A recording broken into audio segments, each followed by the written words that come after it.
Hello friends, welcome back to my channel. তো বন্ধুরা, এখন আমরা কথা বলবো শ্যাম আহমেদের ঈদ রিলিজ রাক্ষসের দ্বিতীয় গানটা নিয়ে।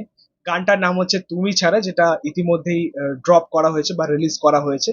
সো গানটা আমি দু একবার শুনেছি, কেমন লাগলো ওভারঅলি গানটা আমরা সেটা নিয়ে কথা বলবো। প্রথমত তোমাদেরকে জানিয়ে রাখি যে এই ছবির যে প্রথম গান মুক্তি পেয়েছিল, গানটার নাম হচ্ছে শুদ্ধতার প্রেম।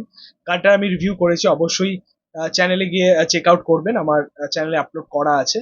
প্রথম গানটা আমার কাছে খুব একটা ভালো ওয়ার্ক করেনি বা ভালো লাগেনি, কিন্তু দুঃখের বিষয় হচ্ছে যে দ্বিতীয় গানটাও কিন্তু খুব একটা ভালো লাগেনি আমার, খুব একটা ওয়ার্ক করেনি।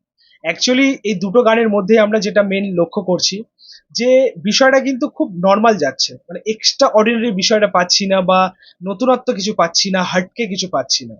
সত্যি বলতে তুমি ছাড়া গানটার যেরকম লিরিক্স হয়েছে, এরকম হাজারো গান আমরা শুনেছি, ঠিক আছে?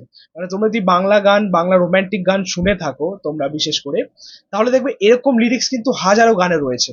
সো একটা আলাদা কিছু দরকার ছিল, আরো বেটার কিছু দরকার ছিল। বাট ওভারঅল যদি আমি এই গানটার এক লাইনে রিভিউ করি, তুমি ছাড়া খুব একটা ভালো লাগেনি।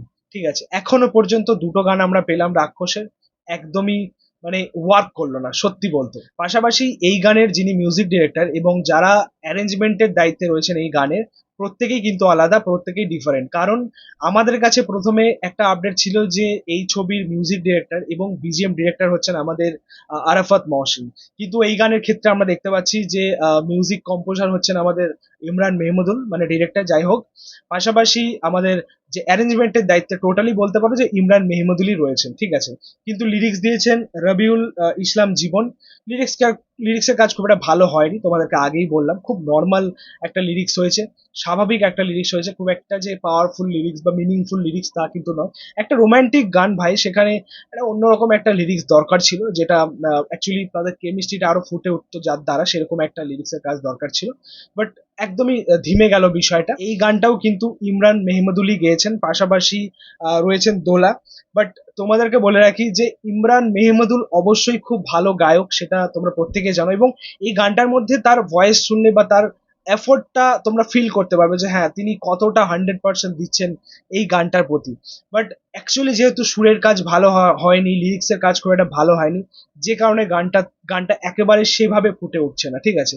দোলা রেহমানও কিন্তু গানটা খুব ভালো গেয়েছেন, ফিমেল ভয়েসটাও খুব ক্যাচি লাগছে শুনতে। বাট যেহেতু গানের ওভারঅল যেরকম মেকিং হওয়া দরকার ছিল সেরকম হয়নি, যার জন্য খুব একটা ক্যাচি লাগছে না, ঠিক আছে। পাশাপাশি এই গানটার যেরকম পিকচারাইজেশনের কাজটা হয়েছে, অ্যাকচুয়ালি আমরা কেন বলছি যে রাক্ষস বরবাদের আরেকটা ভার্সন মনে হচ্ছে, বা বরবাদ 2.0 ভার্সন মনে হচ্ছে, তার আরো একটা প্রমাণ বলতে পারো এই গানটা।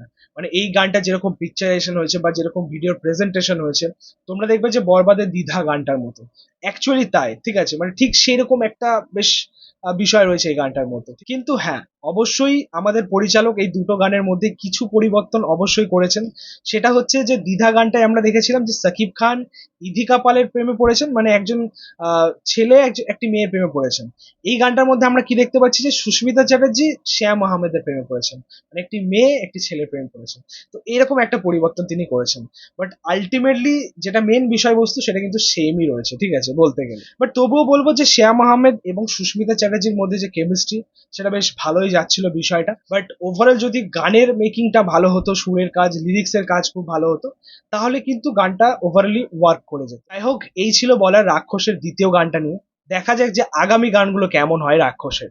তো এই ছিল বলা, তোমাদের মতামত রিয়াকশন অবশ্যই কমেন্টে জানিও। ভিডিওটা ভালো লাগলে অবশ্যই লাইক কমেন্ট শেয়ার করে দিও, পাশে থেকে সাপোর্ট করো, চ্যানেলটাকে অবশ্যই সাবস্ক্রাইব করেছো, পাশে থাকা বেল প্রেস করে দিও পরবর্তী ভিডিওগুলো। Thank you.